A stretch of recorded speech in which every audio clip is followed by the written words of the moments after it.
First time mic మన దాకా రావడం అంటే ఆల్మోస్ట్ తిరుపతి వెంకటేశ్వర స్వామిని చూసినంత ఆనందంగా ఉంది నాకు. సీరియస్, నేను జబర్దస్త్ స్టేజ్ మీదకి రావడానికి కూడా చాలా తక్కువ టైం పట్టింది, కానీ ఈరోజు ఈ స్టేజ్ మీదకి రావడానికి నిజంగా చాలా ఎక్కువ టైం పట్టింది.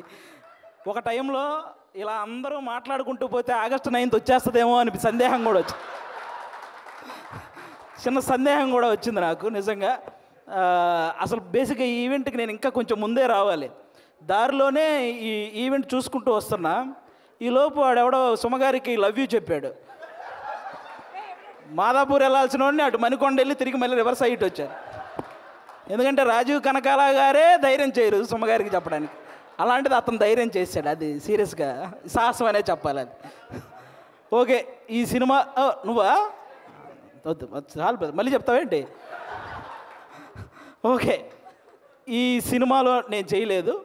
ఈరోజు ఈ ఫంక్షన్కి రావడానికి ఒకే ఒక్క రీజన్, మా నాగబాబు గారు అమ్మాయి ప్రొడ్యూస్ చేసింది కాబట్టి ఈరోజు ఇక్కడికి రావడం జరిగింది అంతే. అంటే ఆయన తన తమ్ముడు కళ్యాణ్ గారి గురించి తప్ప తన గురించి ఏమాత్రం ఆలోచించుకోకుండా నిస్వార్థంగా పనిచేసి తన తమ్ముడు సక్సెస్లో ఆయన కూడా భాగమైన మా నాగబాబు గారు అమ్మాయి ప్రొడ్యూసర్గా చేశారు కాబట్టే ఈరోజు ఇక్కడికి రావడం జరిగింది. అంటే మెగా ఫ్యామిలీ అనగానే వాళ్ళని చూస్తే చాలు అనే ఫీల్ ఉన్న మాలాంటి చిన్న చిన్న ఆర్టిస్టులకి నాగబాబు గారు మా అమ్మలందరినీ దగ్గర కూర్చోబెట్టుకొని ఆయన చేతులతో అన్నం కలిపి తినిపించిన రోజులు ఉన్నాయి. అలాంటి మా నాగబాబు గారు అమ్మాయి ప్రొడ్యూసర్గా చేసింది కాబట్టి ఈరోజు ఇక్కడికి రావడం జరిగింది. వాళ్ళ అన్నదమ్ముల గురించి ఎవరైనా తప్పుగా మాట్లాడితే ఆయన అడ్డుగా నిలబడి నన్నేమైనా అనండి కానీ నా అన్నదమ్ముల జోలికి మాత్రం రావద్దని ఒక గోడలాగా నిలబడి ఎప్పుడు వాళ్ళని కాపాడుకుంటూ వస్తున్న మా నాగబాబు గారు అమ్మాయి ప్రొడ్యూసర్గా చేసింది కాబట్టే ఈరోజు ఇక్కడికి రావడం జరిగింది. అంటే ఎప్పుడు అన్నయ్య మంచితనం, తమ్ముడు మంచితనం ఇవే మాట్లాడుకుంటూ ఉంటాం, కానీ వాళ్ళని మాకు ఇంత దగ్గరగా చేసిన మా నాగబాబు గారి మంచితనం కూడా మీ అందరికీ తెలియాలి, అందుకే ఈరోజు ఇది చెప్తున్నాను అనమాట. ఇంకా మీ అందరికీ తెలుసు, నిహారిక గారు ఇప్పుడు కాదు ఒక 10 years బ్యాక్ మీకు ఒక స్కిట్ చేశారు, డి వర్సెస్ జబర్దస్త్ అని. అందులో నాగబాబు గారి క్యారెక్టర్ చేశారు నిహారిక గారు.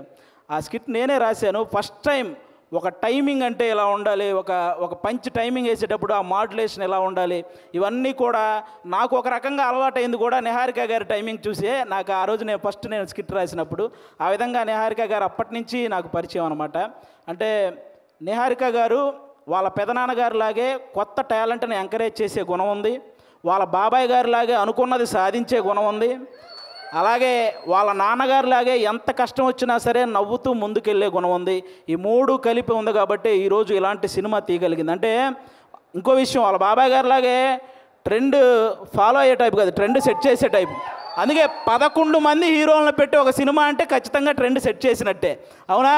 11 మంది హీరోలు అంటే ఇప్పుడు రీసెంట్గా మన 11 మంది క్రికెటర్లు మన దేశానికి వరల్డ్ కప్ తెచ్చినట్టు ఈ 11 మంది హీరోలు మా నిహారిక గారికి మంచి విజయాన్ని అందించాలని మనస్ఫూర్తిగా కోరుకుంటున్నాను.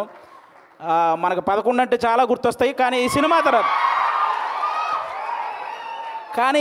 తర్వాత 11 అంటే ఈ 11 మందే గుర్తొస్తారు. అదైతే నేను నమ్ముతున్నాను.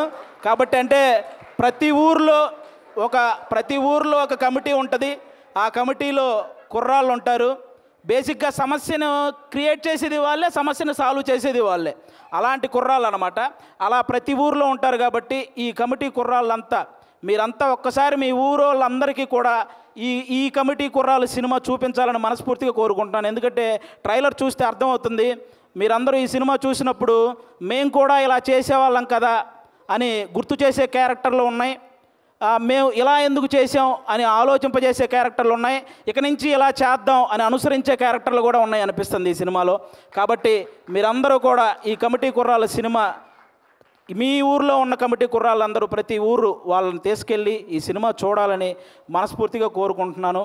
అలాగే ఈరోజు ఇక్కడికి ఈ సినిమాని ఆశీర్వదించడానికి వచ్చిన మన ముగ్గురు గెస్ట్ల హీరోలు, అంటే వాళ్ళు కథ నేను సెలెక్ట్ చేసుకోవటం కాదు, కథ నన్ను సెలెక్ట్ చేసుకోవాలి అని ఫీల్ అయ్యే 3 గెస్టులు ఇక్కడ ఉన్నారు మనకి. వాళ్ళ 3 వైవిధ్యమైన సినిమాలు చేస్తూ వస్తున్నారు. ఇక్కడ అడవిశేష్ గారు అయితే మామూలుగా ఎవరైనా సీట్లో కూర్చొని చూసే సినిమాలు చేస్తారు, ఈయన సీట్ ఎడ్జ్లో కూర్చొని చూసే సినిమాలు చేస్తుంటాడు.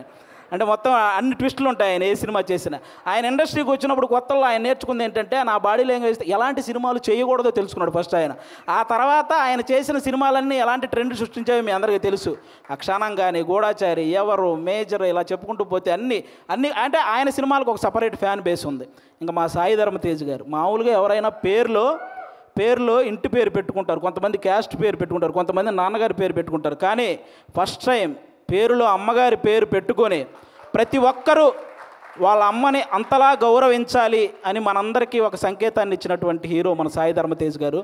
అంతేకాదు రీసెంట్గా ఒక ఓల్డ్ ఆర్టిస్ట్ మన పావలా శ్యామల గారు ఇబ్బందుల్లో ఉంటే ఆవిడకి 5 లక్షల సహాయం చేశారు మన సాయి ధరమ్ తేజ్ గారు. అంటే సంపాదించే శక్తి దేవుడు అందరికీ ఇస్తాడు, కానీ సహాయం చేసే మనసు కొంతమందికే ఇస్తాడు. అందులో మన సాయి ధరమ్ తేజ్ గారు కూడా ఉండడం నిజంగా మనందరి అదృష్టం.